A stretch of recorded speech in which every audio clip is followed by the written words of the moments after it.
আসসালামু আলাইকুম রহমতুল্লাহি বারাকাতু। ওয়ালাইকুম আসসালাম রহমতুল্লাহ। কেমন আছেন মাওলানা সাহেব? আলহামদুলিল্লাহ, ভালো আছেন হুজুর? জি আলহামদুলিল্লাহ। আসলে ওই আপনার মানে আমরা একটা সাইট করতেছি আর কি, বুঝছেন, অনেক টাকা খরচ করে। এটা হচ্ছে আপনার সাইট আর কি। মানে এখানে আপনি 100 টাকা থেকে শুরু করে সর্বোচ্চ 50,000 টাকা পর্যন্ত বিভিন্ন ক্যাটাগরিতে ইনভেস্ট করতে পারবেন। তো সাইটের কাজ প্রায় 90% শেষের দিকে আর কি। তো জি, এখন করেন দেখা গেছে ব্যবসা বাণিজ্য করতে চায়, বিশ্বস্ত কোনো সূত্র পায় না, বা অনেকের কাছে টাকা কম থাকে। হ্যাঁ, তো আমরা ওই জি, হিসাবে আর কি দেখা গেছে আপনার একদম 100 টাকা থেকে শুরু করছি আমরা। ঠিক আছে, 100 টাকা থেকে শুরু জি। করে সর্বোচ্চ 50,000 টাকা পর্যন্ত আপনি এই সাইটে ডিপোজিট করতে পারবেন। এবং আপনি যে টাকাগুলো ডিপোজিট করবেন ওইটা আমরা বিভিন্ন ব্যবসার মধ্যে, বৈধ ব্যবসার মধ্যে লাগাই, সেখান থেকে যেটা প্রফিট হবে ওইটা আমাদের যারা জি। গ্রাহক আছে এদের মধ্যে বন্টন করে দিব আর কি। ও, বুঝতে পারছেন? তো জি, আশা জি, করি এই সাইটটা সকলের জন্য খুব উপকারী হবে। আহ, জি, তো দেখা গেছে আমরা মনে করেন একদম সর্বনিম্ন 100 টাকা, 100 টাকা মার্কেটে যত সাইট থাকবে, তো বেশিরভাগ ভাওতাবাজি। আমি নিজে ওই সমস্ত সাইটে অনেক কাজ করছি, কিন্তু দেখছি যে সবগুলো সাইট ধোঁকা প্রতারণার ভিতরে লিপ্ত। সুদ, হাবিজাবি, আরো অনেক ধরনের চোরা কারবার।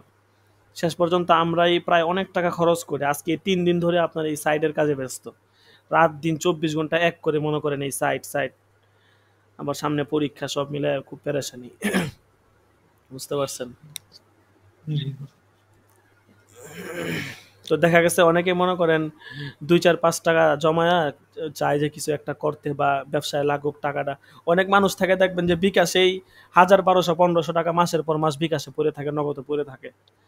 জি, তো দেখা গেছে মনে করেন আমাদের এখানে সর্বনিম্ন 100 টাকা ডিপোজিটের একটা অপশন আছে, যে 100 টাকা যদি কেউ 15 দিনের জন্য ডিপোজিট করে, বা 15 দিনের প্যাকেজের একটা মেয়াদ আছে, ওইটা কিনলে সে 15 দিন পরে 100 টাকায় একটা অঙ্ক আছে, এই পরিমাণ লাভ সে পাবে। জি, বুঝতে পারছেন? জি। দেখি হুজুর, কি করার চিন্তা ভাবনা আছে। হ্যাঁ হ্যাঁ, আপনি দেখবেন, দেখবেন তারপরে টুইকে বিস্তারিত ভিজিট করবেন। উহ, একদম শুরু থেকে কাজ করতে যেতে পারেন সর্বনিম্ন অপশন থেকে।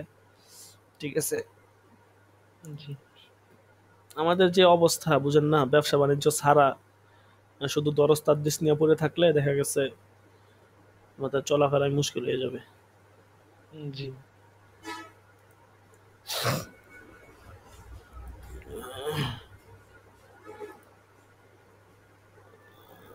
আচ্ছা ঠিক আছে, তো আমরা শুরু করে দিই।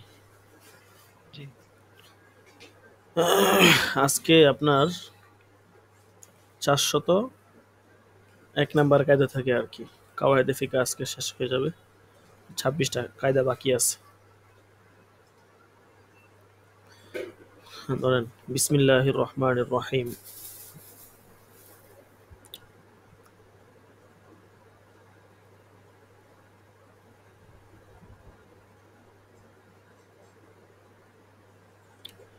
কাঈদাতুন ইয়াজিবুল ইয়াজিবুজ জিমানু ইনদাল ইয়াজিবুল আখযু বিল ইহতিয়াতি ইনদা তাহাক্কুকিল মুআরাজাতি। নিচের দিকে আমি এটা মার্ক করে দিতেছি।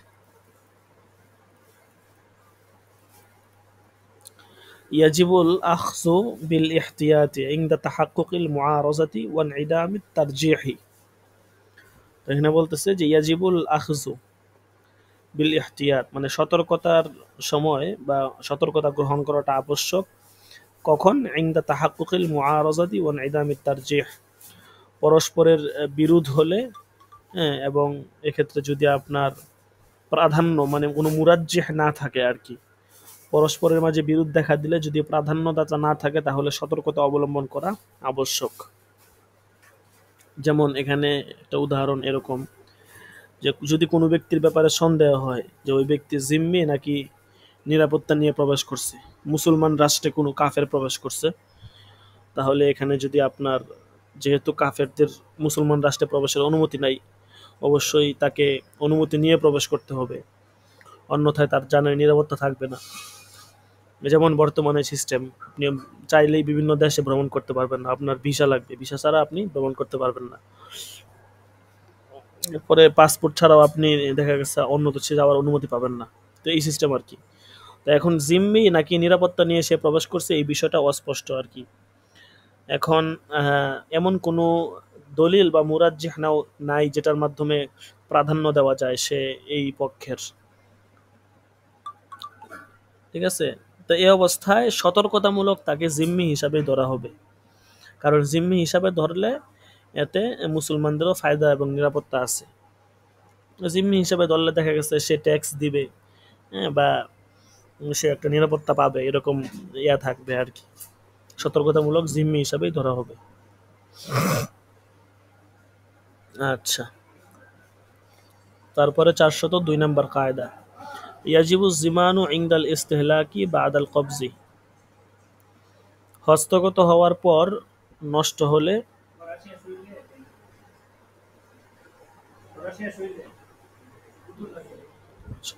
হস্তগত হওয়ার পর নষ্ট হলে জরিমানা ওয়াজিব হবে। অর্থাৎ আপনার হস্তগত হওয়ার পর আর কি, কোনো কিছু হস্তগত হওয়ার পর যদি নষ্ট হয়ে যায় তখন জরিমানা আবশ্যক হবে।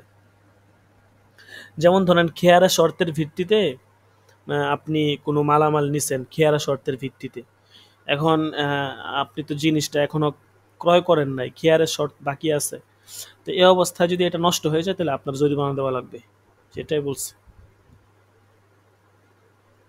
তারপরে 403 নম্বর কায়দা, ইয়াজিবুল আমালু বিল মাজাজি ইদা তাআজ্জারাল আমালু বিল হাকিকতি, মূল বিষয়ের উপর আমল করা অসম্ভব হলে বলতেছে বিকল্পের উপর আমল করা আবশ্যক হবে। মানে হাকিকতের উপর আমল করা যদি অসম্ভব হয় তাহলে মাজাজের উপর আমল করতে হবে।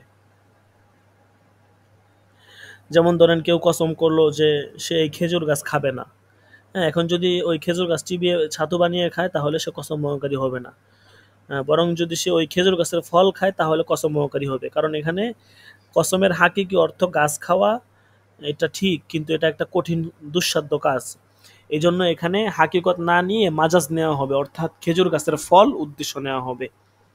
জি, তারপরে 404 নম্বর কায়দা, ইয়াজুজুল হুকমু বিল ইসমাতি, ইয়াজুজুল হুকমু বিল ইসমাতি বাইনাল মুসলিমিনা ওয়া ইন কানা আহাদুহুমা ফি দারিল হারবি। আচ্ছা, এখানে বলতেছে যে মুসলমানদের মধ্যে অধিকার নিরাপদ মানে অধিকার নিরাপদ থাকার হুকুমটা এটা চলমান থাকবে, বলবৎ থাকবে, যদিও তাদের একজন দারুল হরবে থাকে। এখানে বলতেছে যে আল হুকমু বিল ইসমাতি বাইনাল মুসলিমিন, মুসলমানদের মধ্যে মানে নিরাপদে থাকার অধিকারটা আর কি, এটা বলতেছে মানে এটা চলমান থাকবে বা এটা বহাল থাকবে যদিও তাদের একজন দারুল হরবে থাকে। অর্থাৎ এটা উদ্দেশ্য হচ্ছে স্বামী স্ত্রী, ধরেন দারুল হরবে স্বামী আর কি আছে আর কি, মানে দারুল হরবে অবস্থানরত স্বামী দারুল ইসলামে অবস্থানরত স্ত্রীকে যদি তালাক দেয় তাহলে তালাক পতিত হয়ে যাবে, কারণ এখানে নিরাপত্তা আছে এটা ধরা হবে, ওই ভিত্তিতে তালাক পতিত হবে। এরপরে অর্থাৎ দারুল হরবে এবং দারুল ইসলামে থাকার কারণে কোনো ধরনের পার্থক্য তাদের মানে ধরা হবে না, অর্থাৎ ধরা হবে তারা তাদের মধ্যে সমস্ত বিধিবিধান আপন অবস্থায় থাকবে, চালু হবে, এখানে বিধিবিধানের কোনো পরিবর্তন আসবে না। আচ্ছা, তারপরে 405 নম্বর কায়দা, ইখতারু আহওয়ানুস শাররাইনি, দুইটা অনিষ্টের মধ্যে থেকে দুর্বলতম অনিষ্ট যেটা সেটাকে গ্রহণ করা হবে। হ্যাঁ, এটা এই কায়দাটা অনেক আগেই কয়েকবার গেছে, এই জাতীয় কায়দা, যে যদি দুই ধরনের অনিষ্ট হয়, অর্থাৎ দেখা গেছে ধরেন কোনো ব্যক্তির হ্যাঁ আপনার দুই ধরনের সমস্যার মধ্যে পড়ছে, ধরেন কোনো ব্যক্তির কাপড় নাই, এখন সে যে নাপাক কাপড় আছে আর নাপাক কাপড় ছাড়া অন্য কোনো কাপড়ই নাই, এখন নাপাক কাপড় নিয়ে নামাজ পড়বে না কাপড় ছাড়াই উলঙ্গ হয়ে নামাজ পড়বে, তখন বলতেছে যে না, ও নাপাক কাপড়টা নিয়ে নামাজ পড়ে ফেলবে, যেহেতু তার এখানে নাপাক মানে অন্য কোনো কাপড়ই নাই।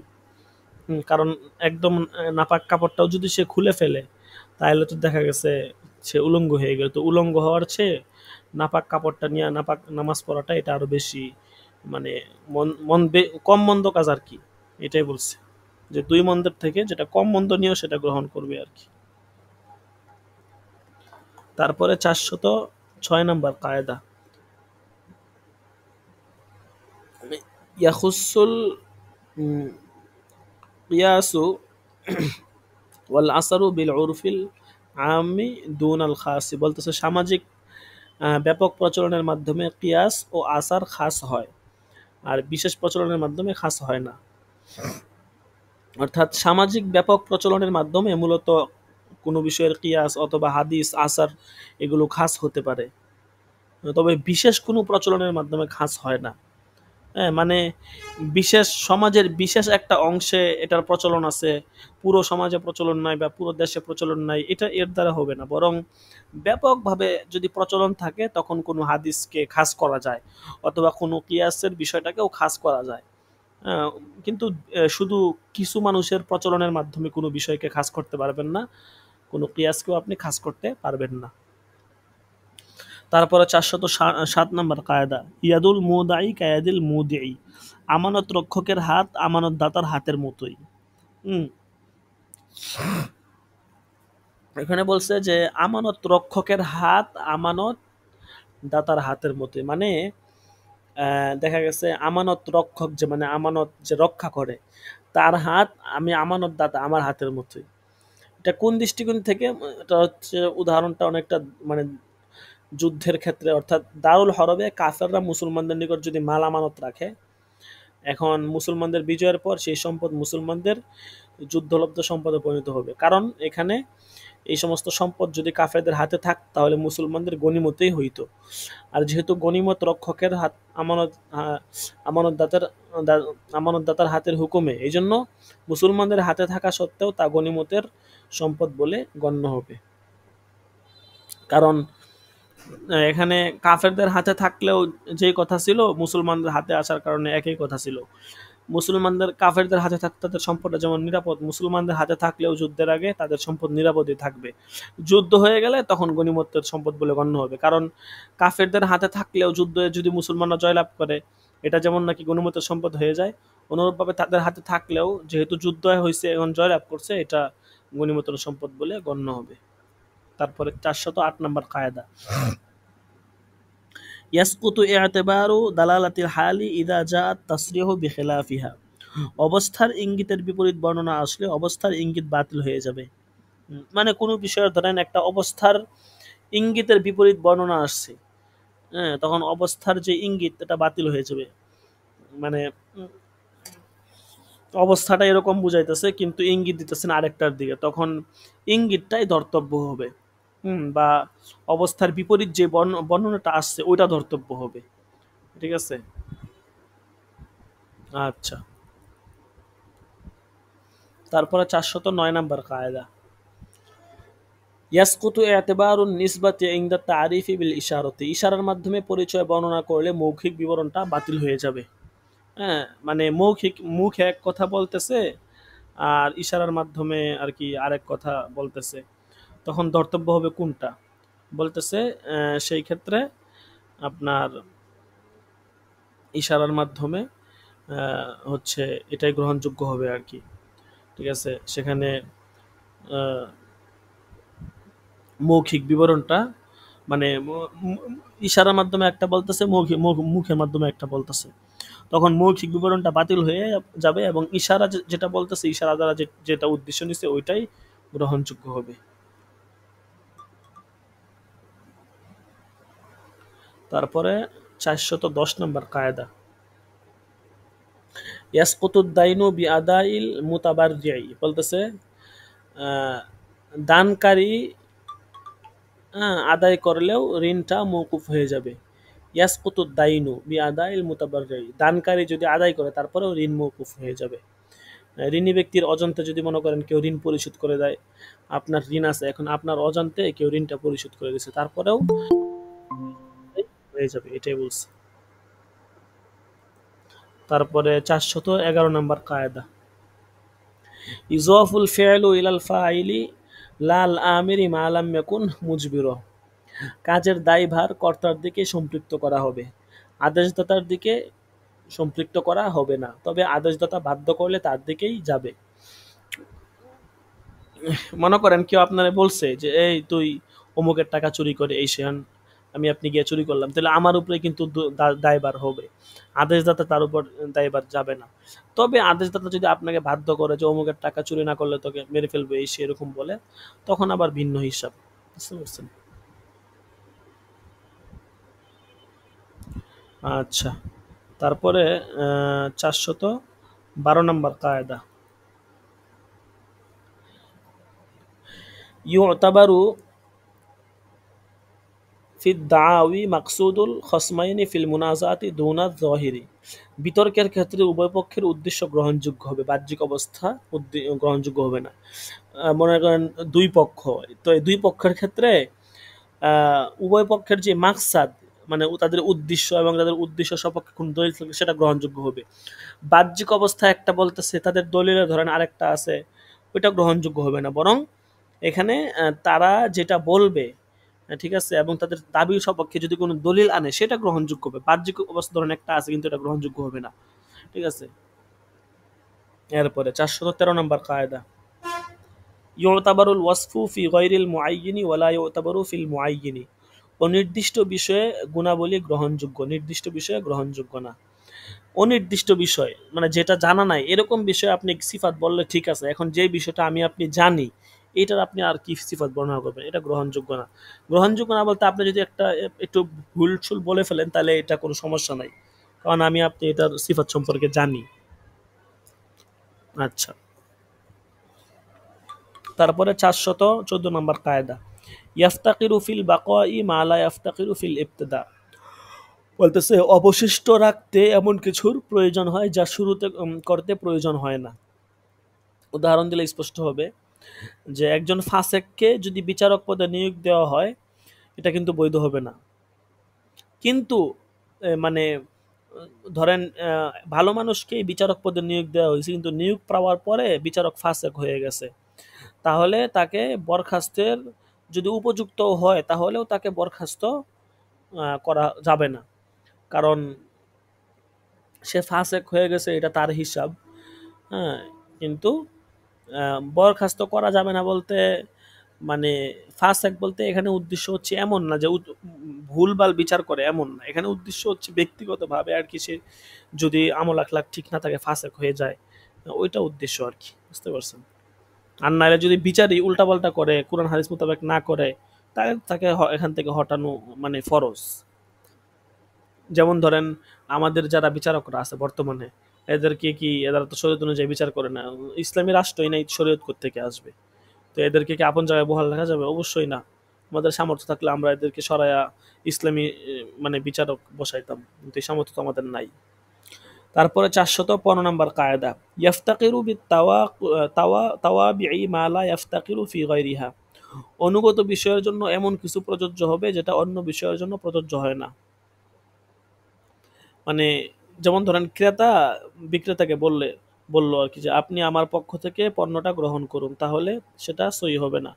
কিন্তু ক্রেতা যদি বিক্রেতাকে কোনো পাত্র দিয়ে বলে পণ্য এর মধ্যে হ্যাঁ রেখে পাত্রটি আপনার কাছে রাখুন, তাহলে সেটা সই হবে, কারণ সরাসরি উকিল বানানো সঠিক হয়নি, কিন্তু পাত্রটি আপনার কাছে রাখুন এই কথাটা বলার দ্বারা সে আদেশের অনুগত হিসাবে উকিল হয়েছে, এটা জায়েজ আছে। এই জন্য ক্রয় বিক্রয়ের ক্ষেত্রে দেখা গেছে লেনদেনটা মানে আগে নিজের অধীনে আইনে তারপরে আপনি অন্যের কাছে বিক্রি করবেন, ঠিক আছে, আপনার নিজের অধীনে না আইনে বিক্রি করলে এটা জায়েজ হবে না। তারপরে 416 নম্বর কায়দা, ইউফাররাকু বাইনা ইল্লাতিল হুকমি ওয়া হিকমাতিহি ফাইন ইল্লাতাহু মুজিবাতুন ওয়া হিকমাতুহু গায়রু মুজিবাতিন। বলতেছে হুকুমের কারণ এবং হিকমতের মধ্যে পার্থক্য করা হবে। ইউফাররাকু, কেননা হুকুমের কারণ অন্য হুকুমকে ওয়াজিব করে কিন্তু হিকমত ওয়াজিব করে না। কারণ দেখা গেছে আমরা কিন্তু অনেক ক্ষেত্রে দেখি যে ইল্লত দেখি, ইল্লতের কারণে হুকুম হুকুম চেঞ্জ হয়। ইল্লত যদি পাওয়া যায় হুকুম পাওয়া যায়, ইল্লত পাওয়া না গেলে হুকুম পাওয়া যায় না। আবার অনেক জায়গায় ইল্লত পাওয়া না গেলেও একটার উপর কিয়াস করে আরেক হুকুম দেওয়া হয়। মোট কথা সমস্ত মাসলা মাসাইল হবে হ্যাঁ হুকুমের ইল্লত সম্পর্কে আর কি, ইল্লত নিয়ে। এখানে হ্যাকমত সম্পর্কে কোনো হুকুম আবশ্যক করবে হ্যাকমত, বা হ্যাকমত পাওয়া গেলে হুকুম আবশ্যক হবে বা আবশ্যক হবে না, এই সম্পর্কে কোনো আলোচনা না। আলোচনা হচ্ছে হুকুমের ইল্লত সম্পর্কে, যে এই হুকুমটা কেন দেওয়া হয়েছে, কারণ কি, ওই কারণ যেখানে পাওয়া যাবে সেখানেও সেম হুকুম। জি। তারপরে 417 নম্বর কায়দা, ইউফাররাকু বাইনাল ইলমি ইযা সাবাতা যাহিরান ওয়া বাইনাহু ইযা সাবাতা ইয়াকিনান। বলতেছে বাহ্যিকভাবে প্রমাণিত ইলম এবং সুনিশ্চিত প্রমাণিত ইলমের মধ্যে পার্থক্য করা হবে। অর্থাৎ যেটা বাহ্যিক প্রমাণিত এবং যেটা সুনিশ্চিত প্রমাণিত, দুটার মধ্যে পার্থক্য করতে হবে। মানে এখানে একটা হচ্ছে বাহ্যিকভাবে আপনার আমার সামনে প্রমাণিত হয়েছে, আর একটা হচ্ছে সুনিশ্চিতভাবে প্রমাণিত দলিল আদিল্লার মাধ্যমে, দুটার মধ্যে কিন্তু অবশ্যই পার্থক্য করতে হবে। বিভিন্ন হাদিস সম্পর্কে এরকম বক্তব্য আছে আর কি। আচ্ছা, তারপরে 418 নম্বর কায়দা, ইউফাররাকু বাইনাল ফাসাদি ইযা দাখালা ফি আসলিল আকদি ওয়া বাইনাহু ইযা দাখালা ফি আলাকাতিন মিন আলাইকিহি। মূল লেনদেনের মধ্যে পাওয়া ত্রুটি এবং লেনদেন সংশ্লিষ্ট বিষয়ের ত্রুটির মধ্যে পার্থক্য করতে হবে। একটা হচ্ছে মূল লেনদেনের ভিতরে ত্রুটি, আর একটা হচ্ছে লেনদেন সংশ্লিষ্ট বিষয়ে ত্রুটি, দুটা কিন্তু পার্থক্য আছে। তো লেনদেনের মধ্যেই যদি ত্রুটি হয় তখন সেটা বায়ে ফাসেদ হয়ে যাবে, লেনদেনই সই হবে না। আরেকটা হচ্ছে লেনদেন সংশ্লিষ্ট বিষয়, যেমন ধরেন জুমার সময় আপনি ক্রয় বিক্রয় করলেন, তো জুমার সময় ক্রয় বিক্রয় করা এটা তো লেনদেনের জন্য মুনাফি না, কিন্তু লেনদেন হয়ে যাবে, কিন্তু যেহেতু জুমার সময় করছেন এই জন্য এটা কি হবে, মাকরু হবে। জি। তারপরে 420 নাম্বার কায়দা, আচ্ছা 419 নাম্বার কায়দাটা এখানে বাদ পড়ছে আর কি। 19 নাম্বারটা আমি বলে দিতেছি, ইউফাররাকু ফিল আখবারি বাইনাল আসলি ওয়াল ফারঈ ওয়া ক্বাদ ইয়াসবুতুল ফারউ ওয়া ইল্লাম ইয়াসবুতুল আসলু। বলতেছে শাখাগত সংবাদ এবং মূল সংবাদের ক্ষেত্রে মানে উভয়টার মাঝে পার্থক্য করতে হবে। কারণ কখনো কখনো শাখাগত সংবাদ প্রমাণিত হয় অথচ মূল সংবাদ প্রমাণিত হয় না। ঠিক আছে, ওয়া ক্বাদ ইয়াসবুতুল ফারউ ওয়া ইল্লাম ইয়াসবুতুল আসলু। শাখাগত সংবাদ, দেখা গেছে শাখাগত বিষয়ে কোনো সংবাদ আপনার সামনে আসছে অথচ মূলটাই ঠিক নাই। তো এই জন্য মূল এবং শাখা দুইটার ভিতরে দুই সংবাদের মধ্যে পার্থক্য করতে হবে, যে মূলের কি আসছে আর শাখাগত সংবাদটা কি আসছে। এখন আমরা যদি ওইটাকে একসাথে মিলায় দেই তাহলে তো হইল না, তাহলে দেখা গেছে কোনো পার্থক্য থাকবে না। এটা আপনার হুকুমের ক্ষেত্রে এটা খলল সৃষ্টি করবে। 419 নম্বর কায়দাটা কোথায় গেছে? আপনি যে বললেন এটা কোত্থেকে বললেন? এটা এখানে নাই, মানে এটা এখান থেকে ছুটে গেছে আর কি। 419 নাম্বার কায়দাটা এটা আমি কিতাব থেকে বলছি, আমার কাছে কিতাব আছে তো ওখান থেকে বলছি, বুঝতে পারছেন? এটা এখানে নাই, মেইন কিতাব আছে, মেইন আপনার মূল কিতাব আছে ওখান থেকে, এটা এখানে নাই, বুঝতে পারছেন? এটার যে আরবি মূল, এটা তো হচ্ছে আরবি মূলটা না, আরবি মূল একটা পিডিএফ আছে, ওটা অনলাইনে পাওয়া যায় না, আমার কাছে মেইন কিতাবটাও আছে, তো ওখান থেকে আছে আর কি। বাকি এখানে হইতেছে এক দুইটা কায়দা মিস পড়ছে, 419 নম্বরটা বাদ পড়ছে। আচ্ছা যাই হোক, কি আর করার, ধরে নেন তাইলে যেটা বলছিলাম, মানে ধরেন স্ত্রী আর স্বামী স্ত্রী দুজন মিলে সফরে গেছে, এখন আপনার সংবাদ আসছে যে স্ত্রী মানে মুসাফির বা মুকিম হয়েছে, স্বামী মুসাফির, মানে উল্টাপাল্টা সংবাদ আসছে, স্বামীর উপরে এক সংবাদ স্ত্রীর উপরে আরেক সংবাদ। তো এই যে শাখাগত আর মূল বিষয়ের সংবাদ, এই দুইটার মধ্যে পার্থক্য করতে হবে। অর্থাৎ পার্থক্য করতে হবে মানে দুইটা সংবাদের ভিতরে যাচাই বাছাই করতে হবে, যাচাই বাছাই কইরা আসল সংবাদের দিকে লক্ষ্য করে ফরার ভিতরে হুকুম দিবেন। এমন না যে ফরার সংবাদের উপর ভিত্তি করেই হুকুম দেওয়া হবে। কারণ আমরা পড়ছি যে স্বামী যদি মুসাফির হয় তখন স্ত্রী অটোমেটিক মুসাফির, স্বামী মুকিম হইলে স্ত্রী মুকিম। তারপরে 420 নাম্বার কায়দা, ইউকবালু কওলুল মুতারজিম মুতলাক। মুতারজিম তো বুঝছেন, যে দুভাষী আছে, মানে যেই মনে করেন আপনার কথাকে তর্জমা করে আরেকজনের কাছে বুঝাই দেয় আর কি, তো তার কথা গ্রহণ করা হবে। এখানে তার কথা গ্রহণের জন্য এরকম শর্ত লাগবে, সে এরকম মুমিন হওয়া লাগবে, হ্যাঁ সে এরকম ইনসাফকারী হওয়া লাগবে, এরকম কোনো বিষয় না, মুতলাকভাবে আর কি তার কথা গ্রহণ করা হবে। এখন যদি এখানে অন্য কোনো বিষয় থাকে যে সে এখানে গোলমাল করার সম্ভাবনা আছে বা সে স্বার্থের দিকে লক্ষ্য করবে বা এরকম কিছু, তখন ভিন্ন হিসাব। বাকি মুতলাকভাবে মুতারজিমের কথা গ্রহণ করা হবে। তারপরে 421 নম্বর কায়দা আল ইয়াকিনু লা ইয়াজুলু বিশ্বক, এগুলো গেছে আগে, যে সন্দেহের দ্বারা সুনিশ্চিত বিষয় দূরীভূত হবে না। একটা সুনিশ্চিত বিষয় চাক্ষুষ প্রমাণিত, হ্যাঁ, যেটা সাক্ষী দলিল প্রমাণ আছে, এরকম বিষয় জাস্ট সন্দেহের মাধ্যমে দূরীভূত হবে না। আবার জাস্ট সন্দেহের দ্বারাও কোনো সুনিশ্চিত বিষয় প্রমাণিত হবে না। আপনি একজনকে সন্দেহ করে একটা কথা বলে দিলেন, এটা হলো না, এটা আপনি তার উপর আপনি গীবত করলেন, তুহমত দিলেন আপনি, ঠিক আছে? তুহমতের অপরাধ কিন্তু মারাত্মক।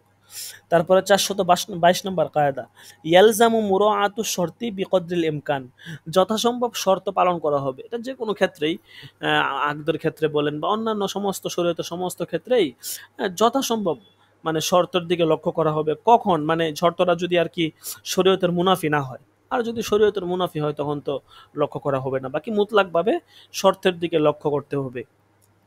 তারপরে 423 নম্বর কায়দা আল ইয়ামিনু ইযা আকাদাত আলা সিফাতিন কানাত সিহাতুহা লিসিফাতি মাহাল্লিহা।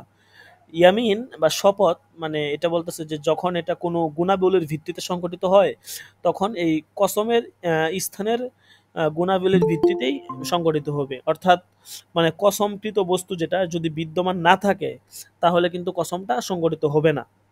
বুঝতে পারছেন? মানে কসম, মানে যেই বিষয়ের আপনি কসমটা করবেন, ওই বিষয়টা যদি, ওই বস্তুটাই যদি বিদ্যমান না থাকে, তাহলে কসম সংগঠিত হবে না। এখন এখানে আবার আরেকটা আলোচনা আছে, যেই বিষয়ের কসম করবেন ওটা 4 ধরনের হতে পারে আর কি। হয়তো এটা কসমটা মানে কোনো শর্তের সাথে যুক্ত করে করবেন এবং কসমকৃত বিষয়টা বিদ্যমান থাকবে না। যেমন ধরেন কেউ কসম করলো যে আজ এই এরকম বলল যে আজকে আমি এই জগের পানি পান করব না আর কি। অথচ দেখা গেলো যে জগের ভিতরে পানিই নাই।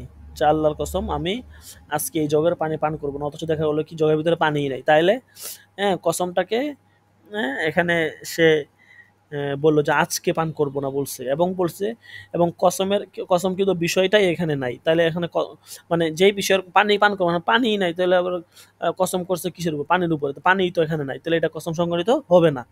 বুঝতে পারছেন? এরপরে 2 নম্বরে আছে শর্তযুক্ত হবে, হ্যাঁ, কিন্তু সময়ের পূর্বেই কসমকৃত বিষয় নষ্ট হয়ে যাবে। যেমন ধরেন বলছে যে জগে পানি ছিল, কিন্তু রাত্রে আসার আগে ধরেন এরকম জগের পানি ফালায় দেওয়া হয়েছে, যে বলছে যে আমি আগামীকাল সকালে আল্লাহর কসম এই জগের পানি পান করব না। জগে তো পানি ছিল, কিন্তু সকাল আসার আগেই পানিটা ফালাইয়া দিছে, তাইলেও কসম সংগঠিত হবে না। 3 নাম্বার, কসমটা শর্তহীন হবে এবং কসমকৃত বিষয় বিদ্যমান থাকবে না। যেমন আজকের দিনের সাথে সে সম্পর্কিত করে নাই এবং দেখা গেল জগের ভিতরে কি নাই? পানি নাই। 4 নাম্বার, কসমটা শর্তহীন থাকবে এবং কসমের পর কসমকৃত বিষয় নষ্ট হয়ে যাবে। যেমন দ্বিতীয় যে উদাহরণটা দিলাম এখানে, যখন বলল যে আজকের দিনের শর্ত কথা ওখানে বলছে, যদি শর্ত না লাগায়, তাইলে এখানে কি হইলো? শর্তহীন কসম হইল। হ্যাঁ, তাইলে শর্তহীন কসম হইলে এবং দেখা গেছে এখানে যদি পানি না থাকে, তাইলে আপনার কসমই সংগঠিত হবে না। তো ইমাম আবু ইউসুফ রহমতুল্লাহ আলাইহির নিকট এখানে 4 অবস্থাতেই কসমটা সংগঠিত হবে এবং কসম ভঙ্গকারী বলে সে প্রমাণিত হবে। কিন্তু তরফাইনের নিকট শুধু 3 নাম্বার অবস্থার ভিতরে কসম ভঙ্গ হবে, বাকি অবস্থাগুলোতে কসম ভাঙবে না। অর্থাৎ কসমের শপথই হবে না, কসমই হবে না, কসম ভাঙবে না এখানে। বুঝতে পারছেন? এই কায়দাটা একটু ভালো করে দাগায় রাখেন, 433 নাম্বার কায়দাটা পরীক্ষায় আসতে পারে। আচ্ছা, তারপরে 424 নাম্বার কায়দা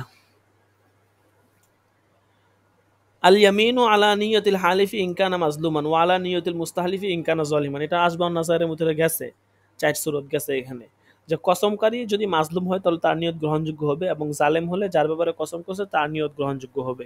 স্পষ্ট কায়দা।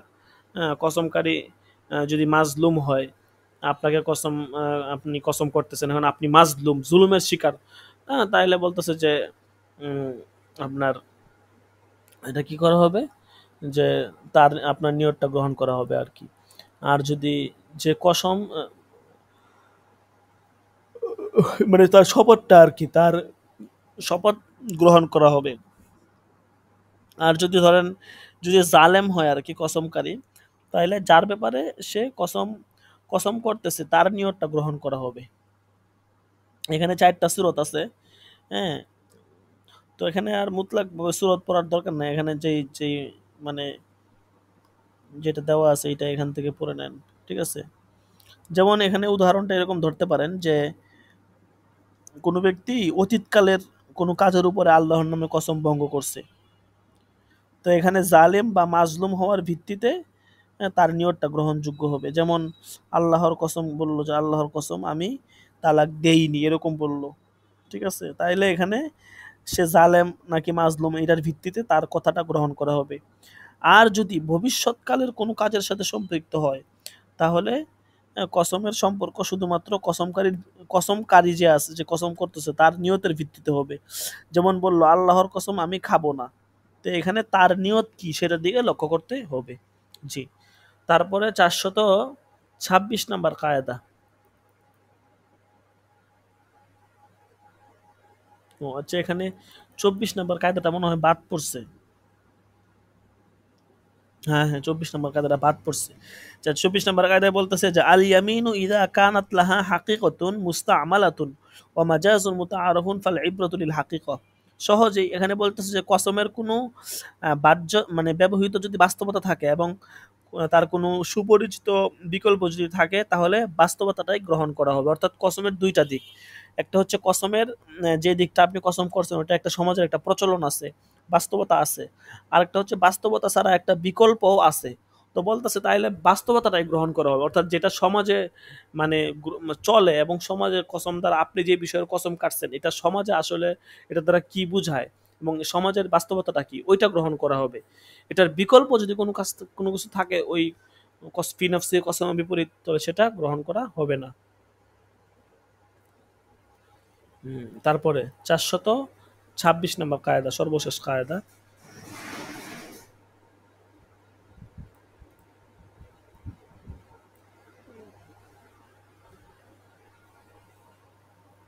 আচ্ছা, যে এখানে বলতেছে যে ইউখাযু ফিল ইবাদাতি বিল ইহতিয়াত, ইবাদতের ক্ষেত্রে সতর্কতা অবলম্বন করতে হবে। মুতলাক কায়দা যে ইবাদতের ক্ষেত্রে সতর্কতা অবলম্বন করাটাই শ্রেয়। আপনি নামাজ পড়লেন, এখন আসলে আপনার অজু আছে কিনা আপনি দ্বিধাদ্বন্দ্বে পড়ে গেছেন, তখন উত্তম হচ্ছে অজু করে তারপরে পুনরায় নামাজটা পড়ে নেবেন, অথবা অজুরা নতুন করে অজু করে নেবেন, এটাই উত্তম। ঠিক আছে, অর্থাৎ সমস্ত ইবাদতের ক্ষেত্রে সতর্কতা অবলম্বন করাটাই উত্তম। যদি মনের ভিতরে দ্বিধাদ্বন্দ্ব থাকে তাহলে সতর্কতা অবলম্বন করা এটাই হচ্ছে সবচেয়ে উত্তম। আচ্ছা, আমাদের কাওয়ায়েদে ফিকা আলহামদুলিল্লাহ শেষ হয়ে গেছে, ঠিক আছে। তো দ্বিতীয় সাময়িক পরীক্ষার পর থেকে আর কাওয়ায়েদে ফিকা হবে না, অন্য কিতাব শুরু হবে এবং সিরাজি শুরু হবে। আর আসবাউন নাজায়ের অল্প একটু পড়া বাকি আছে, 2-3টা প্যারা, এটা একটু ধরে নেই। হ্যাঁ, তো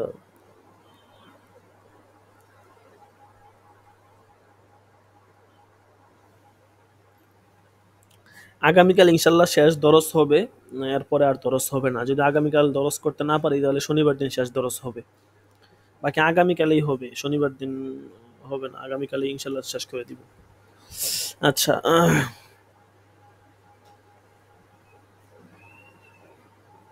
তারপরে ইনশাল্লাহ শনিবার দিনের ভিতরেই আপনাদের নেসাব, কোন পরীক্ষা কোন কিতাব হবে, কোন কিতাবের সাথে কোন কিতাব, কোন কিতাবে কত নাম্বার, কোন কতটুকু থেকে কতটুকু পর্যন্ত, হ্যাঁ, এই সব কিছু ইনশাল্লাহ দিয়ে দেওয়া হবে।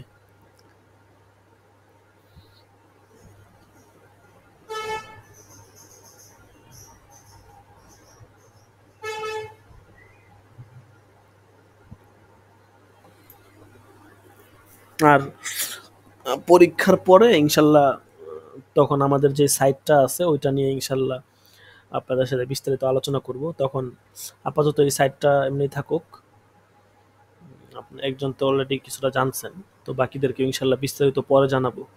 এখন পরীক্ষার মাসগালা আছে, পরীক্ষা নিয়ে ব্যস্ত থাকেন, পরবর্তীতে ইনশাল্লাহ এই বিষয়টা জানানো যাবে, সমস্যা নাই।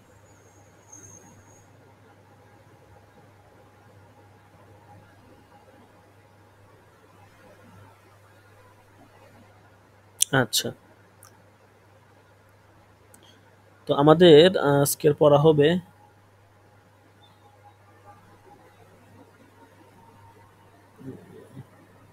ওয়াল আফজলু আল্লাহ ইউআইয়িন আল ইমাম, এখান থেকে হবে আর কি।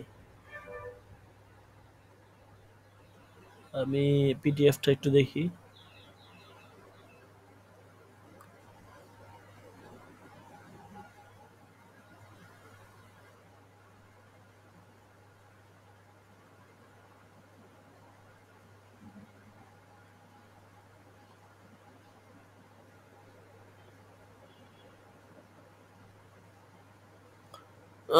এমদাদুল্লাহ ভাই জিজ্ঞেস করতেছে দরজ কি শেষ নাকি, দরজে ঢুকে না দেখবেন শেষ কিনা।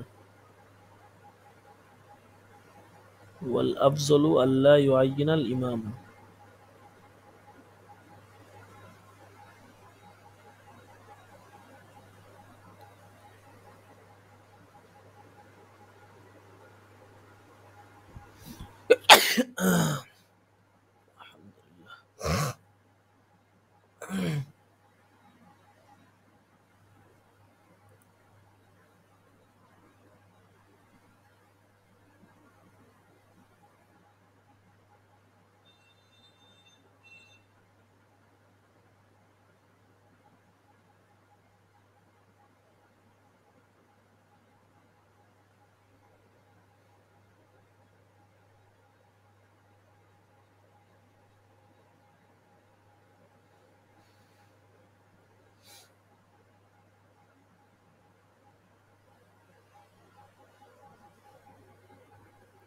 ওয়াসলাতুদ দুহা,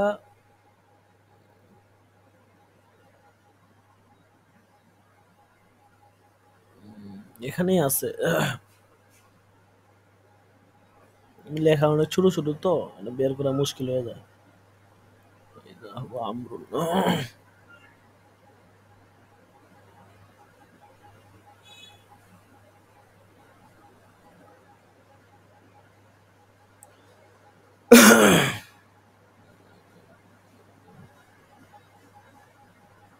আচ্ছা এই দেখেন এখানেই।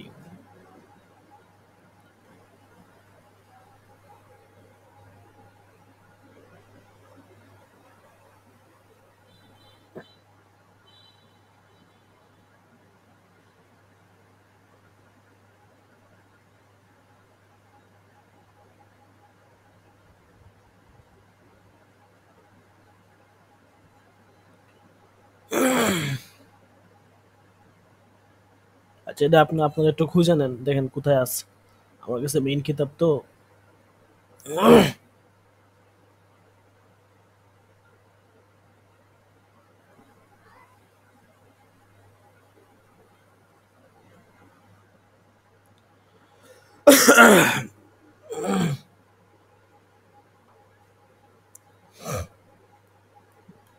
তো মাঝখান থেকে হবে আর কি, মাঝখানের অ্যাবাউটটা থেকে আর কি। আচ্ছা ধরেন আমি মাস আলাতুন এই পর্যন্ত রাখলাম আর কি, এরপরে দেখা যাক কোন পর্যন্ত যায়।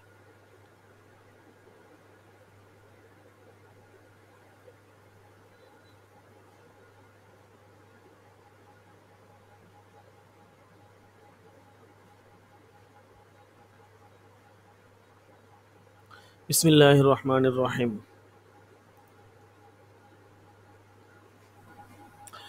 ওয়াল আফজলু আল্লাহ ইউআইয়িন আল ইমামা ইনদা কাসরাতিল জামাআতি কাইলা ইয়াজহারু কাউনুহু গায়রুল মুআয়্যানি ফালা ইয়াজুজু। এবং উত্তম হচ্ছে জামাতে মুক্তাদি যদি বেশি হয় সেই ক্ষেত্রে ইক্তেদার সময় নির্দিষ্ট ইমাম নিয়ত করবে না যে আমি অমুক ইমামের পিছনে নামাজ পড়তেছি। হ্যাঁ, ফালা ইয়াজুজু, ফালা ইয়াজুজু ফায়ামবাগি আইয়ানবিয়াল। আচ্ছা বলতেছে যে যাতে করে যদি নির্দিষ্ট ইমামের বিপরীত প্রকাশ পায় তাহলে সেটা জায়েজ হবে না, ইক্তেদা জায়েজ হবে না। আপনি বলছেন যে আমি জায়েদ ইমামের পিছনে নামাজ পড়তেছি, তা আপনি পরে দেখলেন যে ইমাম জায়েদ না উমর, তো আপনার নামাজ তো হবে না। এটাই বলছে যে এই জন্য নির্দিষ্ট করবে না। ফায়ামবাগি আইয়ানবিয়াল কাইমা ফিল মিহরাবি কাইনান মান কানা ওয়ালাউ লাম ইয়াখতুর বিবালিহি আন্নাহু যাইদুন আও আমরুন ওয়া জাযাল ইক্তিদাউ বিহি। আচ্ছা বলতেছে সুতরাং উচিত হচ্ছে যে কি ইক্তেদার নিয়ত করা, যে যিনি মেহরাবে দাঁড়িয়ে আছেন তিনি যেই হন না কেন আমি তার পিছনে নামাজ পড়তেছি। যদি অন্তরে এ কথা না আসে যে সে জায়েদ নাকি উমর, তবু কি হয়ে যাবে ইক্তেদা জায়েজ হয়ে যাবে। ওয়ালাউ নাওয়াল ইক্তদা বিল ইমামিল কাইমি ওয়া হুয়া ইয়ারা আন্নাহু যায়দুন ওয়া হুয়া আমরুন ওয়া সাহহা ইক্তদাউহু। আর যদি সে ইমামের নিয়ত করে যে যিনি মিহরাবে দাঁড়িয়ে আছেন আর সে দেখতেছে তিনি হলেন যায়েদ, কিন্তু পরে প্রকাশ পেল যে সে মানে আমর, তাহলেও ইক্তদা সহি হয়ে যাবে, কারণ সে তো নাম বলে নাই, তার কাছে মনে হয়েছে সে যায়েদ, পরে দেখছে আমর, কিন্তু নির্দিষ্ট করে মুখে নাম উচ্চারণ করা না করার কারণে তার ইক্তদা সহি হয়ে যাবে। লিআন্নাল ইবরাতা লিমা নাওয়া লা লিমা রাআ, কারণ এখানে গ্রহণযোগ্য হচ্ছে সে যেটা নিয়ত করছে ওইটাই গ্রহণযোগ্য, সে কি দেখলো না দেখলো এটা গ্রহণযোগ্য না। ওয়া হুয়া নাওয়াল ইক্তদা বিল ইমামি, আর সে ইমামের নিয়ত করেছে। ওয়া ফিত তাতার খানিয়াতি, ফতোয়া তাতার খানিয়ার মধ্যে আছে সাল্লা যুহরা ওয়া নাওয়া আন্না হাযা যুহরা ইয়াউমিস সুলাসাই, সে জোহরের নামাজ পড়ছে এবং নিয়ত করছে যেটা মঙ্গলবারের জোহরের নামাজ। ফাতাবাইয়ানা আন্নাহু মিন ইয়াউমিল আরবিআই জাযা, অথবা দেখা গেল এটা বুধবারের জোহরের নামাজ, বলতেছে সমস্যা নেই যে হয়ে যাবে, এগুলো আগে আলোচনা গেছে। ফাল ফাল গলাতু ফি তাইনিল ওয়াক্তি লা ইয়াদুরু, এখন এখানে সমস্যাটা হইতেছে ওয়াক্ত নির্ধারণ করার ক্ষেত্রে, অর্থাৎ জোহরে এটা নির্দিষ্ট, কিন্তু আজকের জোহর নাকি কালকের জোহর ওইটা নির্ধারণের ক্ষেত্রে সমস্যা হয়েছে, বলছে এটা কোনো ক্ষতি করবে না। ওয়ামিসলুহু ফিস সাওমি লাউ নাওয়া কাযা ইয়াউমিল খামিস, রমজানের ক্ষেত্রেও এরকম যে বৃহস্পতিবার দিনের রোজার কাজার নিয়ত করছে, ফাইদা আলাইহি গায়রুহু, তখন দেখা গেল বৃহস্পতিবার না অন্য দিনের রোজা কাজা ছিল, তাহলেও লা ইয়াজুজু, বলতেছে এটা মানে রোজার ক্ষেত্রে যদি এমন হয় আর কি, মানে এটা কখন যে আপনি বৃহস্পতিবারের রোজার নিয়ত করছেন পরে, অথচ আপনার জন্য অন্য দিনের রোজাও কাজা ছিল, অর্থাৎ বৃহস্পতিবার ছাড়া আপনার আরো একটা রোজা কাজা ছিল আর কি, ঠিক আছে। তো এরকম যদি হয় আর কি, মানে নিয়ত করছে বৃহস্পতিবার দিনের রোজার কাজা, অথচ তার কাজা ছিল সোমবার সোমবার দিনে, বলতেছে তাহলে এটা জায়েজ হবে না। ওয়ালাউ নাওয়া কাজা আমা আলাইহি মিনাস সাওম ওয়া হুয়া ইয়াজুন্নু ইয়াউমাল খামিস ওয়া হুয়া গায়রুহু জাযা, আর যদি আপনি এরকম নিয়ত করেন যে আমার উপর যে রোজা কাজা ছিল আমি ওটা আদায় করতেছি, তাইলে আর আপনি মনে করছেন যে বৃহস্পতিবার দিন, পরে দেখা গেলো সোমবার দিন, তাহলে কোনো সমস্যা নেই, জায়েজ হয়ে যাবে। কিন্তু আপনি মুখে বলছেন যে বৃহস্পতিবার দিনের রোজা আমার উপরে যে কাজা ছিল ওইটা আমি এখন আজকে কালকে রাখবো, পরে দেখা গেল যে না রোজা তো বৃহস্পতিবার ছিল না সোমবারে ছিল, তাইলে আদায় হবে না। আর যদি মুতলাক নিয়ত করেন যে না আমার উপরে যে রোজা কাজা ছিল ওইটা আমি আদায় করবো, তাইলে কিন্তু ভুল হইলেও আদায় হয়ে যাবে, আপনার ধারণা ভুল হইলে আর কি। ওয়ালাউ কানা ইয়ারা শাখসাহু ফানাওয়াল ইবতিদা বিহাযাল ইমাম আল্লাযী হুয়া যায়দুন ফাইদা হুয়া খিলাফুহু জাযা লিআন্নাহু আরাফাহু বিল ইশারাতি ফালাকুত তাসমিয়াতু, বলতেছে এটাই যে যদি কোনো ব্যক্তি সরাসরি ইমামকে দেখে থাকে তারপরে সে ওই ইমামের নিয়ত করে যে ইমাম হলো যায়েদ, কিন্তু পরে দেখা গেল ইমাম যায়েদ না, ইমাম হচ্ছে আমর, তাহলে কোনো সমস্যা নেই, জায়েজ হয়ে যাবে, কারণ সে ইশারার মাধ্যমে ইমামকে নির্দিষ্ট করছে। হ্যাঁ, তো ইশারার মাধ্যমে যদি ইমামকে নির্দিষ্ট করে তাহলে এখানে নাম নির্ধারণটা বাতিল হয়ে যাবে, কারণ ইশারাটা নামের উপরে প্রাধান্য পাবে। আচ্ছা, তারপরে ওয়াকাযা লাউ কানা ফি আখিরিস সুফুফি লা ইয়ারা শাখসাহু ফানাওয়াল ইক্তিদা বিল ইমামিল কাইম ফিল মিহরাব আল্লাযী হুয়া যায়দুন ফাইযা হুয়া গায়রুহু জাযা আইযান। অনুরূপভাবে যদি মুক্তাদি নামাজের শেষের কাতারে থাকে, যে সে ইমামকে দেখতে পারতেছে না, তাহলে সে মেহরাবে দাঁড়ানোর ইমামের নিয়ত করে যে সে হলো যায়েদ, পরে দেখা গেল তার বিপরীত প্রকাশ পায়, তাহলেও জায়েজ হয়ে যাবে, কোনো সমস্যা নাই। এটা দেখার ক্ষেত্রে কিন্তু কিন্তু আপনি মুখে বলছেন এক কথা, মানে নিয়ত করছেন এক কথা মুখে, মানে কিন্তু অন্তরে ছিল একটা, যেমন মনে করেন আপনি বলছেন যে আমি যায়েদের পিছনে নামাজ পড়তেছি, পরে ভুল প্রকাশ পাইছে, তাহলে কিন্তু নামাজ হবে না। কিন্তু দেখে মনে করছেন যে যায়েদ, পরে দেখা গেল যে আমর, তাহলে সমস্যা নাই, কিন্তু মুখে যদি নির্দিষ্ট করেন তাহলে মুখেরটাই ধর্তব্য। ওয়ামিসলুহু মা যাকারনা মিনাল খতই ফি তাইনিল মাইয়িতি ফাইনদাল কাসরতি ইয়ানবিল মাইয়িত আল্লাযী ইউসাল্লি আলাইহিল ইমামু কাযা ফি ফাতহিল কদির, বলতেছে যে এরকম হুকুম হবে ওই সূরতে যেটা আমরা বর্ণনা করছি, অর্থাৎ মৃত ব্যক্তি নির্দিষ্ট করার মানে নির্দিষ্ট করার ক্ষেত্রে ভুল হওয়ার যদি কোনো বিষয় থাকে, তো এই ক্ষেত্রে দেখা গেছে মৃত ব্যক্তি অধিক হওয়ার ক্ষেত্রে ওই মৃত ব্যক্তির নিয়ত করবে ইমাম সাহেব যার নামাজ তিনি পড়াচ্ছেন। ঠিক আছে, এখন একটু ভুল টুল হয়ে গেছে তাহলে কোনো সমস্যা নাই, হয়ে যাবে আর কি, অর্থাৎ যদি নাম বলার ক্ষেত্রে ভুল বলে কোনো সমস্যা নেই, এটাই ফাতহুল কদিরের মধ্যে আছে। ওয়াফি উমদাতুল ফাতাওয়া লাউ ক্বালাত ইক্তাদাইতু বিহাযা আশ-শাবি ফাইদা হুয়া শাইখুন। সে বলছে আমি এই ইমামের মানে এই যুবকের ইক্তেদা করলাম, পরে দেখলো যে যুবক না বৃদ্ধ, বলতেছে লাম ইয়াসিহা, এটা শুদ্ধ হবে না। কোথায় আছে? উমদাতুল ফাতাওয়ার মধ্যে আছে। ওয়ালাউ ক্বালা ইক্তাদাইতু বিহাযা আশ-শাইখি ফাইদা হুয়া শাবুন সাহহা। আর যদি বলে আমি এই বৃদ্ধের ইক্তেদা করলাম, পরে দেখা গেল যুবক, তাহলে এটা শুদ্ধ হবে। কারণ কি? তো ও তো কিতাবের মধ্যে আছে, বলতেছে যে লিআন্না শাববা ইউদআ শাইখান লিইলমিহি বিখিলাফি আকসি। কারণ মানে যুবককে কিন্তু শায়েখ বলা যায়। তো যুবককে শায়েখ বলা যায় তার ইলমের কারণে, কিন্তু শায়েখকে বা বৃদ্ধকে যুবক বলা যায় না, কারণ এটা বাস্তবতার পরিপন্থী। ওয়াল ইশারাতু হুনা লা তাকফি, বলতেছে এখানে ইশারাটা যথেষ্ট হবে না। কারণ কি? লিআন্নাহা লাম তাকুন ইশারাতান ইলাল ইমাম ইন্নামা হিয়া ইলা শাববিন আও শাইখিন ফাতাআম্মাল। বলতেছে কারণ এখানে মানে বৃদ্ধকে মানে ইশারা ইমামের দিকে যথেষ্ট হবে না, কারণ যুবক বা বৃদ্ধের দিকে ছিল আর কি। আপনি ইশারা করলে তো নির্দিষ্ট হবে না, কারণ আপনার মুখে যেটা বলতেছেন সেটাই নির্দিষ্ট হবে। ইশারা করলে তো আপনার মানে প্রয়োগটা ঠিক হয়ে যাবে না। বুঝতে পারছেন? আচ্ছা,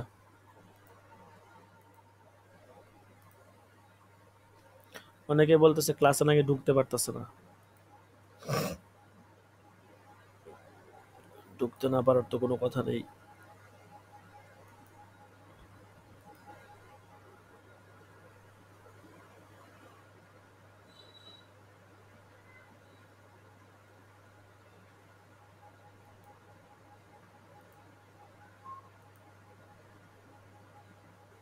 আচ্ছা, তারপর ধরেন এখানে বলতেছে যে ওয়ালা হাযা লাউ নাওয়াস সালাত আলাল মাইয়িতিজ যাকারি ফাবানা আন্নাহু উনসা ওয়া আকসু লাম ইয়াসিহা। আপনি নিয়ত করছেন যে মৃত পুরুষ বা পুরুষের নিয়ত করছেন, পরে দেখা হলো মহিলা বা বাচ্চা, তাহলে জায়েজ হবে না। হ্যাঁ, ওয়ালাম আর হুকমা মা ইযা আয়ানা আদাদাল মাউতা আশরাতান ফাবানা আন্নাহুম আকসারু ওয়া আকুল ওয়া ইয়ানবাগি আল্লা ইয়াদুররা ইল্লা ইযা বানা আন্নাহুম আকসারু লিআন্না মিনহুম মান লাম ইয়ানবিস সালাতা আলাইহি ওয়া হুয়া যায়িদু। বলতেছে যে মুসান্নিফ বলতেছেন যে মৃত ব্যক্তিদের কোনো একটি সংখ্যা সে নির্দিষ্ট করছে, যেমন বলছে 10 জন মৃত ব্যক্তির নামাজ, তারপরে কম প্রকাশ পাইছে বা বেশি, তাহলে এটা উচিত, মানে এটাই হওয়া উচিত হবে যে কমের সুরতে সমস্যা হবে না, কিন্তু যখন বেশি হবে তখন নামাজ সহি হবে না, কারণ তখন ওই ক্ষেত্রে মৃত ব্যক্তি বেশি যারা আছে এদের উপর নামাজের পড়ার নিয়ত সে করেনি, এজন্য এর চেয়ে অতিরিক্ত নিয়ত যেহেতু সে করেনি, এই জন্য নিয়তের ক্ষেত্রে তারা নির্দিষ্ট হয়নি, আর নিয়তের ক্ষেত্রে নির্দিষ্ট হলে নামাজও নির্দিষ্ট নামাজের আওতাধীন তারা হবে না। তো এই জন্য কারোর নামাজে সহি হবে না। ঠিক আছে, তো এটা মুসান্নেফের মত আর কি, কিন্তু মুসান্নেফ এই হুকুমটা কোথাও পান নাই, কিন্তু মুসান্নেফ এখানে নিজের মত তিনি দিয়ে দিচ্ছেন। আচ্ছা, তারপরে লাইসা লিনাউইন আইয়ানওয়া খিলাফা মা ইউআদ্দা আলা কওলি মুহাম্মদ রাহিমাহুল্লাহু তাআলা ফিল জুমআতি ফাইন্নাহু ইযা আদরাকাল ইমামা ফি তাশাহুদি আও ফি সুজুদিস সাহবি নাওয়াহা জুমআতান ওয়া ইউসাল্লিহা যুহরান ইনদাহু ওয়াল মাযহাবু আন্নাহু ইউসাল্লিহা জুমআতান ফালা ইসতিসনা। আচ্ছা, এখানে বলতেছে আপনি যে ইবাদত করতেছেন ওটার বিপরীত নিয়ত করাও জায়েজ নাই। হ্যাঁ, আপনি নফল ইবাদত করতেছেন, আপনি নিয়ত করতেছেন ফরজের, এটা জায়েজ হবে না। তবে ইমাম মুহাম্মদ রাহমাতুল্লাহি আলাইহি মত অনুযায়ী জুমার নামাজের বিপরীত উনি কি বলছেন? উনি বলছেন যে যখন কোনো ব্যক্তি জুমার নামাজের মানে ইমামকে তাশাহুদের মধ্যে পায় অথবা সাজদা সাহুতে পায়, তাহলে সেই ইমাম মুহাম্মদ রাহমাতুল্লাহি আলাইহি মতে জুমার নিয়ত করবে এবং জোহরের নামাজ আদায় করবে। কিন্তু আমরা তো বলছি যে না, জুমায় আদায় করবে। সহি মাযহাব এটাই, ওয়াল মাযহাবু আন্নাহু ইউসাল্লিহা জুমআতান ফালা ইসতিসনা। সহি মাযহাব হলো সে জুমার নামাজ আদায় করবে, এখানে কোনো ইসতিসনা হবে না। ওয়া আম্মা ইযা লাম ইয়াকুনিল মানভিয়্যু মিনাল ইবাদাতিল মাকসুদাতি ওয়া ইন্নামা হুয়া মিনাল ওয়াসাইলি কাল ওযুই ওয়াল গসলি ওয়াত তায়াম্মুমি ক্বালু ফিল ওযুই লা ইয়ানভিহি লিআন্নাহু লাইসা বিইবাদাতিন ওয়া আতারাযা আশ-শারিহু আয-যাইলাই আলা আল-কানজি ফি কওলিহি ওয়া নিয়্যাতুহু বিনাআন আলা আউদি আয-যামিরি ইলাল ওযু। আচ্ছা, এখানে বলতেছে যে নিয়তকৃত ইবাদত যদি ইবাদতে মাকসুদা না হয়, বরং ইবাদতের মাধ্যম হয়, যেমন ওযু গোসল, এগুলো ইবাদতে মাকসুদা না, ইবাদতে গায়রে মাকসুদা এবং ইবাদতের মাধ্যম, তাহলে ওযুর ব্যাপারে মাশায়েখে কেরাম বলেন যে ওযুর নিয়ত করা লাগবে না। কিন্তু ওযু সত্তাগতভাবে ইবাদত নয়, সব পাইতে হলে আপনার কি করতে হবে? নিয়ত করতে হবে। আর ইমাম জাইলিউ রাহমাতুল্লাহি আলাইহি কানজুদ দাকায়েকের মুসান্নিফ এর উপর একটা আরো মানে ইশকাল আনছেন। উনি বলছেন যে ওয়ানিয়াতুহু এর জমিরকে তিনি ওজুর দিকে নিয়ে গেছেন। হ্যাঁ, অর্থাৎ উনি বলতে চাইতেছেন যে ওজুর নিয়ত লাগবে। ঠিক আছে? এটা মানে ইশকাল করছেন আর কি এক মুসান্নিফ রাহমাতুল্লাহি আলাইহি। জাইলাই রহমতুল্লাহ আলাইহি কানজুদ দাকায়েকের সরার মানে শারিহ লেখছেন সরার উপরে আর কি।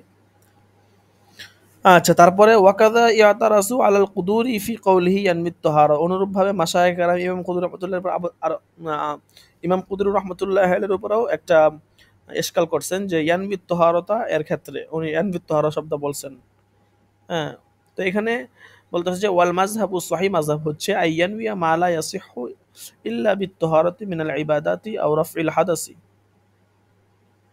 সহিহ মাযহাব হলো যে ওযুর সময় এমন ইবাদতের নিয়ত করবে যেটা ওযু ব্যতীত সহিহ নয়, অথবা অপবিত্রতা দূর করার নিয়ত করবে, তাইলে এতে ওযু হয়ে যাবে এবং সওয়াব পাবে। এটাই উদ্দেশ্য আর কি। ওয়াইন্দাল বাজি নিয়তুত তাহারাতি তাকফি, অনেকে বলছেন যে পবিত্রতা অর্জন করতেছি এই নিয়ত এটাই যথেষ্ট হবে। ওয়া আম্মা ফিত তায়াম্মুমি ফাকালু ইন্নাহু আইয়ানবি ইবাদাতান মাকসুদাতান লা তাসিহু ইল্লা বিত তাহারাতি মিসলা সাজদাতিস তিলাওয়াতি ওয়া সালাতিজ যুহরি। قالوا لو تيمم لدخول المسجد أو الأذان أو الإقامة لا تؤدى به الصلاة لأنها ليست بعبادة مقصودة وإنما هي أتباع لغيرها. وفي التيمم لقراءة القرآن روايتان، فعند العامة لا يجوز كما في الخانية، وهو محمول على ما إذا كان محدثا، وأما إذا كان جنبا فتيمم لها جاز له أن يصلي به كما في البدائي وقد أوضحناه في شرح الكنز. আচ্ছা, দেখেন এখানে কি বলতেছে, আমি সংক্ষেপে আপনাদের সুন্দরকে বলি যে এখানে বলতেছে যে তায়াম্মুমের ব্যাপারে মাশায়েখ কেরাম কি বলছেন, যে ওনারা বলতেছেন যে তায়াম্মুমের ব্যাপারে এমন ইবাদতে মাকসুদা আদায়ের নিয়ত করবে যা পবিত্রতা ব্যতীত সহিহ হয় না। অর্থাৎ তায়াম্মুম যখন আমরা করব এবং তায়াম্মুমের মাধ্যমে পবিত্রতা হাসিল করব তখন কিসের নিয়ত করব? তো মাশায়েখ কেরাম বলতেছেন যে এমন ইবাদতে মাকসুদা নিয়ত করবে যেটা পবিত্রতা ছাড়া শুদ্ধ হয় না, যেমন নামাজ, হ্যাঁ, কোরআন তেলাওয়াত হবে না, নামাজ হবে, বা সাজদায়ে তেলাওয়াত হবে, জোহরের নামাজ, কিতাবে এগুলো আছে যে বলতেছে এইগুলো নিয়ত করবে, এইগুলো নিয়ত করে তায়াম্মুম করবে। আর মাশায়েখ কেরাম এরপরে বলতেছেন যে ওনারা বলতেছেন যে যদি কোনো ব্যক্তি দুখুলুল মসজিদের জন্য অথবা আজান ইকামতের জন্য তায়াম্মুম করে তাহলে এর দ্বারা নামাজ আদায় জায়েজ হবে না, কেননা এসব ইবাদতে মাকসুদা নয়, বরং এগুলো অন্য ইবাদতের মাধ্যম। আর কোরআন তেলাওয়াতের জন্য তায়াম্মুমের ব্যাপারে দুইটা মত আছে, অর্থাৎ কোরআন তেলাওয়াতের নিয়তে যদি তায়াম্মুম করেন এর দ্বারা নামাজ হবে কিনা। তো জমহুর উলামা কেরামের মতে জায়েজ হবে না, এটাই ফতোয়া খানিয়ার মধ্যে আছে। তবে মুসান্নিফ বলতেছেন এটা ওই সূরতের ক্ষেত্রে প্রযোজ্য যখন ওই সূরতের ক্ষেত্রে প্রযোজ্য হবে যখন হদসে আসগরের জন্য তায়াম্মুম করবে। হ্যাঁ, কিন্তু যখন জুনুবি হবে এবং জানাবাতের কারণে তায়াম্মুম করবে তখন তার জন্য জায়েজ হবে। অর্থাৎ দুইটা মত বলছে কোরআন তেলাওয়াতের জন্য, যদি কোরআন তেলাওয়াতের নিয়তে তায়াম্মুম করে তখন একটা মতে হচ্ছে এটা জায়েজ হবে না, আর আরেকটা মত হচ্ছে জায়েজ হবে। এখন বলতেছে জায়েজ হবে না এটা কোন কোন কোন সূরতের ক্ষেত্রে কোরআন তেলাওয়াতের নিয়ত করলে, বলতেছে এটা যখন সে হদসে আসগর থেকে তায়াম্মুম করবে আর কি। হ্যাঁ, কিন্তু যদি জুনুবি অবস্থা থেকে অথবা জানাবাতের কারণে তায়াম্মুম করে তখন তার জন্য কোরআন শরীফের নিয়তে যদি তায়াম্মুম করে তাহলে এর দ্বারা নামাজ আদায় করতে পারবে, কোরআন শরীফও পড়তে পারবে। এটাই আপনার বাদায়ুসানা এবং অন্যান্য কিতাবের মধ্যে আছে। এবং মুসান্নিফ বলতেছেন ওয়াকাদ আওজাহনাহু ফি শারহিল কানজি, কানজের সরা বাহরুর রায়কের ভিতরে মুসান্নিফ রাহমাতুল্লাহি আলাইহি এই বিষয়টা স্পষ্ট করছেন। আচ্ছা, এরপরে হচ্ছে আপনার চতুর্থ অধ্যায়।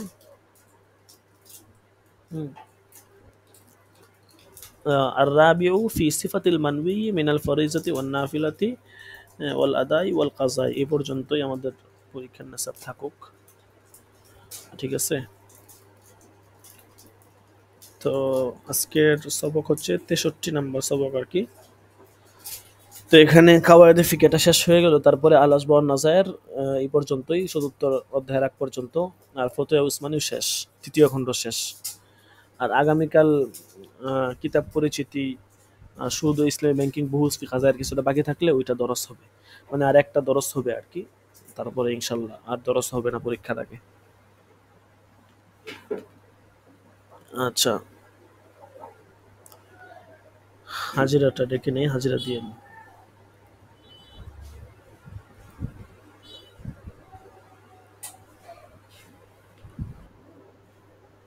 হাজিরা তো আছেই 3 জন।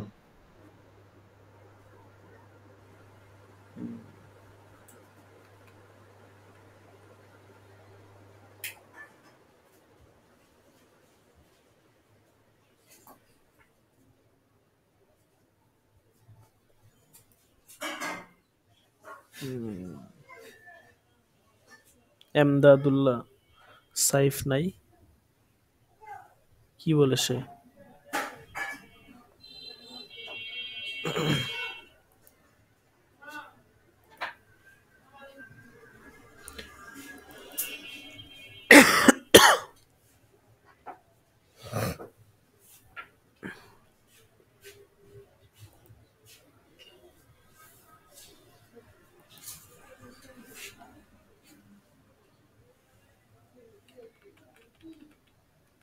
তেইশ। লাব্বাইক। আল আমিন তুষার নাই না?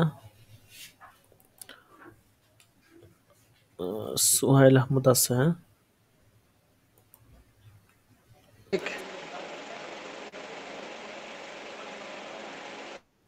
আর এমদাদুল ইসলাম কি জন্য দরজে আসলো না? তো এমনি তো দরজ করে লেখছে, আমি ঢুকতে পারলাম না। আপনারা ঢুকতে পারছেন, আবার ঢুকতে পারলো না কি জন্য?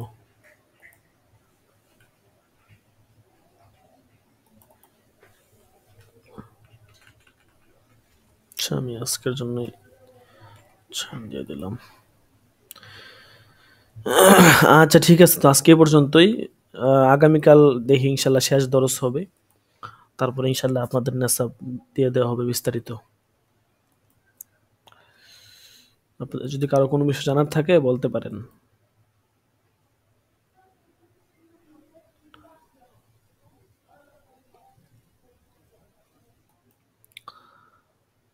তামরিনগুলো লিখে নিয়েন, তামরিনগুলো লিখে জমা দিয়ে দিয়েন। তামরিনগুলো না লিখলে তো নাম্বার পাবেন না। 48টা তামরিন, 21 থেকে 48 পর্যন্ত, আর পরীক্ষার উদ্দেশ্যে 49-50 তামরিন। এবার পরীক্ষার টাইম কয়টা থেকে কয়টা পর্যন্ত? রাত্রেই হবে ইনশাল্লাহ। আগে দিলে গত পরীক্ষায় আমি 2 দিন পরীক্ষা দিতে গিয়ে ঘুমিয়ে গেছি। আগে দিব অবশ্যই। 9টা থেকে দিব। আপনারা যদি বলেন 8:30 থেকে দিতে, 8:30 থেকে দিব, কোনো সমস্যা না। আপনারা যখন থেকে বলবেন তখন থেকেই। আচ্ছা, এই নামাজ টাইম পড়ার সাথে আসলে অনেকেই তো ওই সময়, আচ্ছা আমি এই টাইমটা পরীক্ষা কয়টা থেকে হইতে পারে এটা নিয়ে গ্রুপে আমি একটু বুটের আয়োজন করি, এখানে একটু বুট দেন। হ্যাঁ, 8টা থেকে দিব আর কি, 8টা, 9টা, 10টা, 2.5 ঘন্টায় পরীক্ষা এনাফ। 2.5 ঘন্টা বা 3 ঘন্টা হবে আর কি, 2.5 ঘন্টাই এনাফ। তো বা আপনারাও একটু গ্রুপে পরস্পর আলোচনা করেন, কে কতটা বলে দেখেন। 9টা তো অবশ্যই, বাকি 9টার আরো কতটুকু আগে দেওয়া যায়, 8:30 থেকে বা 8টা থেকে দেওয়া যায় কিনা আপনারা যখন বলেন তখনই আমি দিতে পারবো, কোনো সমস্যা নাই।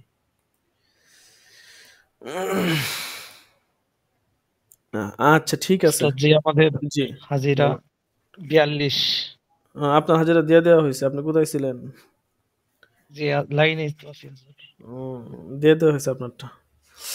আচ্ছা ঠিক আছে, তো পরীক্ষার পরে ইনশাল্লাহ আমাদের বিশেষ কিছু কাজ আছে, ইনশাল্লাহ আমরা তখন এগুলো করব। তো আজকে এই পর্যন্তই, সকলেই ভালো থাকবেন ইনশাল্লাহ। আগামীকাল শেষ দরজ হবে, সময় মতো চলে আসবেন। আচ্ছা, জাযাকুমুল্লাহ। আসসালামু আলাইকুম ওয়া রাহমাতুল্লাহ। ওয়ালাইকুম আসসালাম ওয়া রাহমাতুল্লাহি ওয়া বারাকাতুহু। আসসালামু আলাইকুম।